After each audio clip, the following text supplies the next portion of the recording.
Trials of Rosie O'Neal. Yeah. Starring Sharon Gless. You played a bailiff. You played a bailiff, right? Yeah.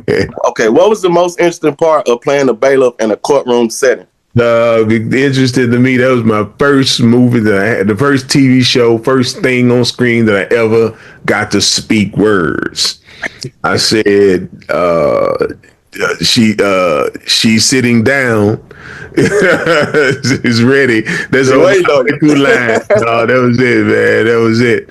And man, I was so excited, man. I was calling. That's when we just moved to LA, and I was calling my aunt. My wife was at my aunt's house. I was calling my aunt. I said, "Yeah, I finna get ready to go on. I finna get ready to go on." And they was like, "Okay, do good," you know. So I got in there, and that was it, man. Trials of Rose O'Neal. That was my first. That was my first speaking part. Was that your first part in a uniform? First part ever. You know, I had to do. Well, you got to have your union card, your SAG card, in order to be an actor. You know, in order to get to speak in a character, to speak on film, and then you have to, to speak on film, you have to have your card. To get the card, you got to be in the movie. So mine was like the first thing I did was Trials of Rose O'Neal. I was an extra. But I was supposed to be a stand-in for Tommy and Tommy Ford that was on Martin. But I didn't know Tommy at the time. Martin, that was before he did Martin. So I was supposed to be a stand-in in a movie called I Love You to Death with River Phoenix, Kevin Kline, and Trace Ullman, right? Uh-huh. I was supposed to be Tommy stand-in. Stand-in is when, you stand in front of the camera and they put the camera height on you and adjust you before you wouldn't bring the real act in. He already they already have him lit and everything. So I was doing it for Tommy. I was just standing up there and Tommy didn't show up. Tommy didn't show up that day. And so the director came over, they came over to me and say, hey, so I started doing the scene. I'm standing up and then they started shooting, right?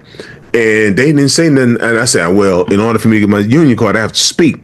So I just started saying something. Right? I said, hey, only thing they could do is tell me to shut up or go home. I said, they can't put their hands on me. I say, the only thing they do is shut up or go home. Because I didn't want to do that junk no more anyway. There won't be no extra no more anyway.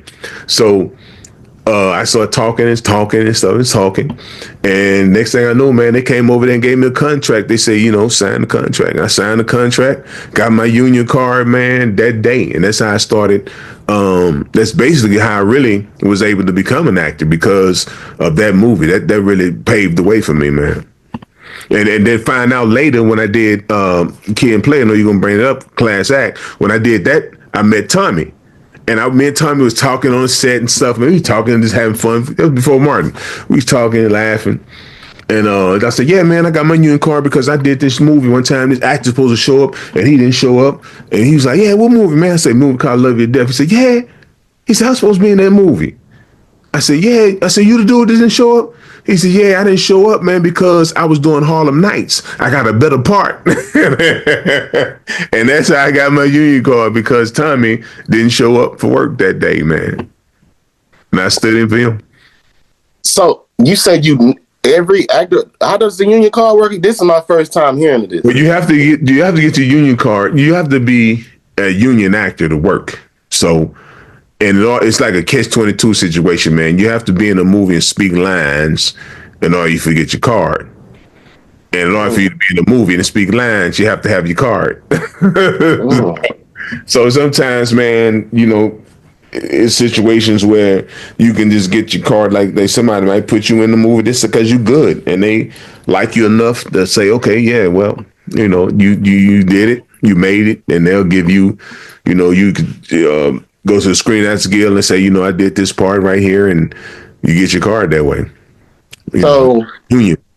You being a man of going with his gut feeling, being blunt, speak his mind, really is what got you the green card, just going with it?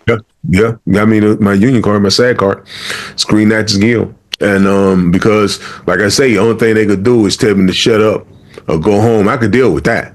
As long as you can't put your hands on me, As long as you put your hands on me, I'm good. You can tell me to shut up and go home, or, that's nothing. But, I knew they couldn't put their hands on me, so I said, I'm just gonna start talking. And when I got my union card, man, River Phoenix, may he rest in peace. He died, but that's Joaquin Phoenix brother. Mm. He was more happy for me than me. I mean, he was coming outside, man, congratulations, Reg. Man, he hit me on my arm and stuff, man. He was like congratulating, man. He was one of the most coolest dude that I met in the game outside of Bernie Mac, man. I mean, he drove this. It was like an old white Camaro, man. It's all beat up. He used to get in through the window. I mean, this dude was like a big time actor at the time, and Humble. and yeah, humble dude, man. He was happy for me, man. He was like this hitting me on my arm and hugging me and say, man, congratulations, man. And it was a trip. But that's how I got it, man. Yeah, that type of love is very rare nowadays. Yes, sir. Yes, sir. In this business.